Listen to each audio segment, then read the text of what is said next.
You've seen the documentaries. You've read the books.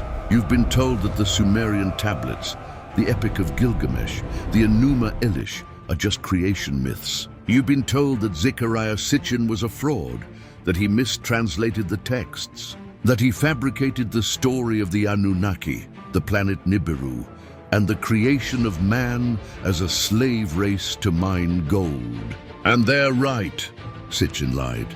But that is not the whole story. Today on Prophetic Nexus, we're not going to debate if Sitchin lied. We are going to debate why he lied. Or more importantly, who did he lie for?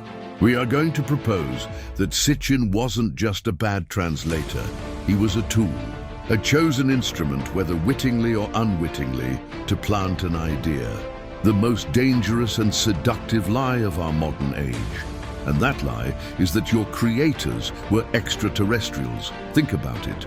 Sitchin translated tablets that spoke of beings who came down from the sky, beings who intermingled with humanity, beings who created a new hybrid race. He saw the truth in the texts, a hybridization event. But the deception was to make the world believe they were aliens from Nibiru. Why? Why this lie? Because if they're aliens, they're just another biological race. They're competitors, maybe our fathers, maybe our enemies. But if they are what the Bible describes, the entire story changes. The prophetic nexus is this: the Anunnaki were not astronauts. They were the sons of God from Genesis 6. They were the Watchers. They were fallen angels. Their goal wasn't gold to save Nibiru's atmosphere.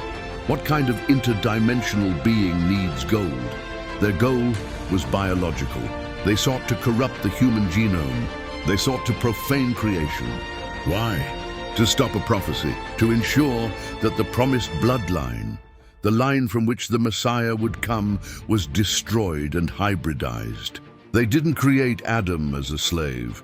They created an abomination, the Nephilim, the giants of old. The flood of Noah wasn't a punishment for general wickedness. It was a planetary surgery to cleanse a genetic infection. Sitchin's story, the Ancient Astronaut theory, is a smokescreen. It is propaganda. It is the same lie from the serpent in the garden.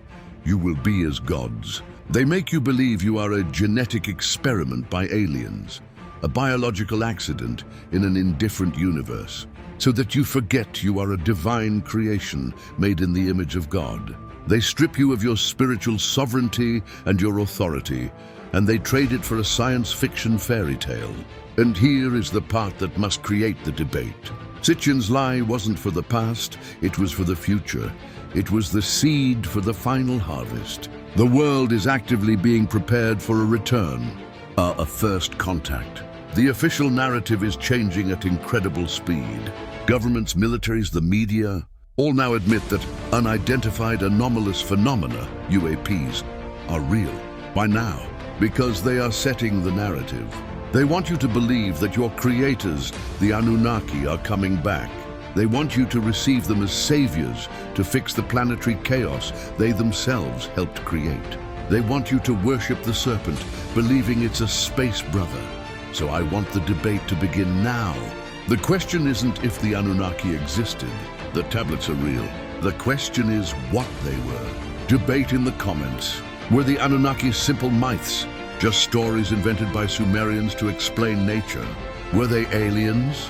Astronauts from Nibiru who engineered us, as Sitchin said, and are now returning? Or were they demons, fallen angels who corrupted humanity and whose story Sitchin was used to repackage and sell to us today, preparing us for the final deception? I want to see your arguments. Alien myth or demon? This debate is more important than you think. This is Prophetic Nexus.